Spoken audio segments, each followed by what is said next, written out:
नमस्कार दोस्तों, कैसे हैं आप लोग। हमारे YouTube चैनल श्री जीवन मंथन में आपका हार्दिक स्वागत है। पार्वती जी ने गणेश जी से पूछा कि अगहन कृष्ण चतुर्थी संकटा कहलाती है।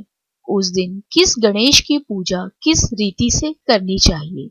जी हाँ दोस्तों, आज की वीडियो में हम सुनेंगे मार्गशीर्ष मास की संकष्टी चतुर्थी की व्रत कथा और जानेंगे किस गणेश की पूजा किस रीति से करनी चाहिए। लेकिन दोस्तों, वीडियो शुरू करने से पहले मेरा आपसे अनुरोध है कि हमारे चैनल को सब्सक्राइब करना ना भूलें और बेल आइकन के बटन को दबाइए ताकि हमारे चैनल से संबंधित ताजा अपडेट्स आपको मिलती रहे। और अगर हमारा वीडियो आपको पसंद आता है तो लाइक शेयर करना भी ना भूलें। आपके सुझाव भी सादर आमंत्रित है। गणेश जी ने उत्तर दिया कि हे हिमालय नंदिनी, अगहन में पूर्वोक्त रीति से गजानन नामक गणेश की पूजा करनी चाहिए। पूजन के बाद अर्घ देना चाहिए। दिन भर व्रत रहकर पूजन के बाद ब्राह्मण को भोजन कराकर जौ, तिल, चावल, चीनी और घृत का शाकला बनाकर हवन कराएं तो वह अपने शत्रुओं को वशीभूत कर सकता है। इस संबंध में हम एक प्राचीन इतिहास सुनाते हैं। प्राचीन काल में त्रेता युग में दशरथ नाम एक प्रतापी राजा थे। वे राजा आखेट प्रिय थे। एक बार अनजाने में ही उन्होंने एक श्रवण कुमार नामक ब्राह्मण का आखेट से वध कर दिया। उस ब्राह्मण के अंधे माँ बाप ने राजा को शाप दिया कि जिस प्रकार हम लोग पुत्र शोक में मर रहे हैं, उसी भांति तुम्हारा भी पुत्र शोक में मरण होगा। इससे राजा को बहुत चिंता हुई। उन्होंने पुत्रेष्टि यज्ञ कराया।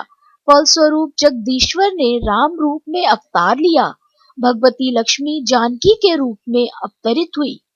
पिता की आज्ञा पाकर भगवान राम, सीता और लक्ष्मण सहित वन को गए, जहां उन्होंने खरदूषण आदि अनेक राक्षस व राक्षसियों का वध किया। इससे क्रोधित होकर रावण ने सीता जी का अपहरण कर लिया। सीता जी की खोज में भगवान राम ने पंचवटी का त्याग कर दिया और ऋष्यमुख पर्वत पर पहुंचकर सुग्रीव के साथ मैत्री की। तत्पश्चात सीता जी की खोज में हनुमान आदि वानर तत्पर हुए। ढूंढते ढूंढते वानरों ने गिद्धराज संपाति को देखा। इन वानरों को देख संपाति ने पूछा कि कौन हो, इस वन में कैसे आए हो, तुम्हें किसने भेजा है, यहाँ पर तुम्हारा आना किस प्रकार हुआ। संपाति की बात सुनकर वानरों ने उत्तर दिया कि भगवान विष्णु के अवतार दशरथ नंदन राम जी सीता और लक्ष्मण जी के साथ दंडक वन में आए हैं। वहां पर उनकी पत्नी सीता जी का अपहरण कर लिया है। हे मित्र, इस बात को हम लोग नहीं जानते कि सीता कहाँ है। उनकी बात सुनकर संपाति ने कहा कि तुम सब रामचंद्र के सेवक होने के नाते हमारे मित्र हो। जानकी जी का जिसने अपहरण कर लिया और वह जिस स्थान पर है वह मुझे मालूम है। सीता जी के लिए मेरा छोटा भाई जटायु अपने प्राण गंवा चुका है। यहाँ से थोड़ी ही दूर पर समुद्र है और समुद्र के उस पार राक्षस नगरी है। वहां अशोक के पेड़ के नीचे सीता जी बैठी हुई हैं। रावण द्वारा अपहरित सीता जी अभी भी मुझे दिखाई दे रही हैं। मैं आपसे सत्य कह रहा हूँ कि सभी वानरों में हनुमान जी अत्यंत पराक्रमशाली हैं, अतः उन्हें वहां जाना चाहिए। केवल हनुमान जी ही अपने पराक्रम से समुद्र लांघ सकते हैं, अन्य कोई भी इस कार्य में समर्थ नहीं है। संपाति की बात सुनकर हनुमान जी ने पूछा कि हे संपाति, इस विशाल समुद्र को मैं किस प्रकार पार कर सकता हूँ।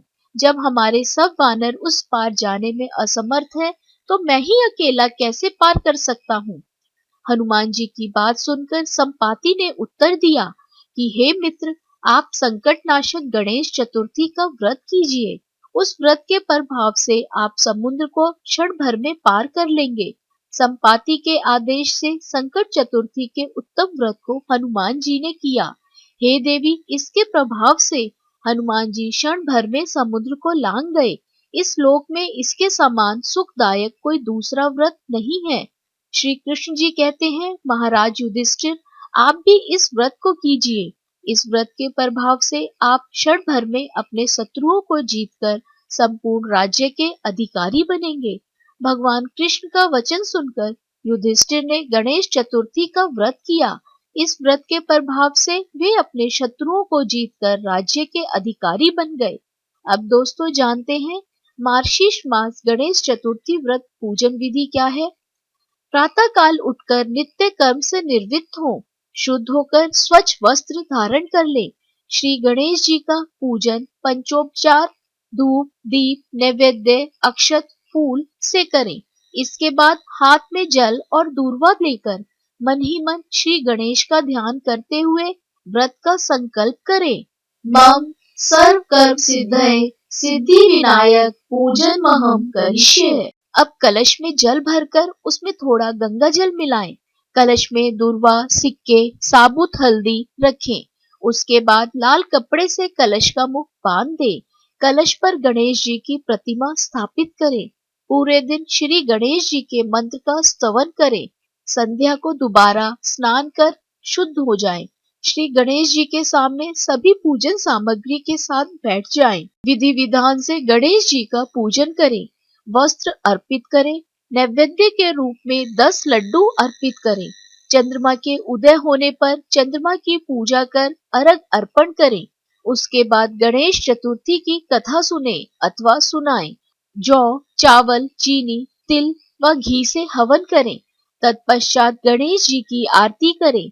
5 लड्डू प्रसाद के रूप में बांट दें और शेष 5 अगले दिन ब्राह्मण को दान में दे दें। दोस्तों गणेश जी का मंत्र आपको डिस्क्रिप्शन बॉक्स में उसका लिंक दे दिया जाएगा।